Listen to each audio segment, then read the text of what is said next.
ఓయమ్మ, చిన్న సెకల్ ఎవరా నీలో? నీకు ఎప్పుడన్నా ఎర్లీగా లెగవాలనిపించిందా? ఫస్ట్ నాకైతే అసలు అనిపించదు భయ్య. దట్టు ఎర్లీ మార్నింగ్ లేచి అన్నం కూర వండుకొని డ్యూటీకి వెళ్ళమంటే సాహసం అనే చెప్పాలి. ఎవరికన్నా పచ్చి పులుసు చేయడం రాకపోతే నేర్చుకోండి ఈ వీడియో చూసి. నిరుత్సాహపడవద్దు, నేనున్నానని ధైర్యం తెచ్చుకోండి. నాలాంటి వాళ్ళని ఫాలో అవ్వండి అయ్యా, సబ్స్క్రైబ్ చేసుకోండి అయ్యా. ప్రాసెస్ చెప్పనా? ఈజీయే. 2 నాజూకు వంకాయలు, 2 గుండ్రపట్టు టమాటాలు, 4 పచ్చిమిరకాయలు మొత్తం అంతా పొయ్యి మీద కాల్చండి. కాల్చిన తర్వాత వాటిని మళ్ళీ ఆయిల్ వేసి మొత్తం అన్నీ దాంట్లో వేసేయండి. ఈలోపు చింతపండు రసం ప్రిపేర్ చేసుకోండి. అది కొద్దిగా మ్యాగ్నెట్ అయ్యాక, అంటే 70% ఉడికిన తర్వాత ఇంకా దాంట్లో ఏమి వేయొద్దమ్మా. ఉప్పు, కారం, పసుపు, చింతపండు అలాంటివి వేయద్దు. మనం చేసేది పచ్చి పులుసు కూర కాదు. మొత్తం అంతా మిక్సీ పట్టేయచ్చు.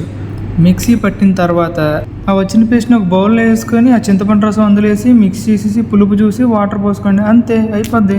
మళ్ళీ రేపటి వీడియోలో కలుసుకుందాం. Thanks for watching video. Bye.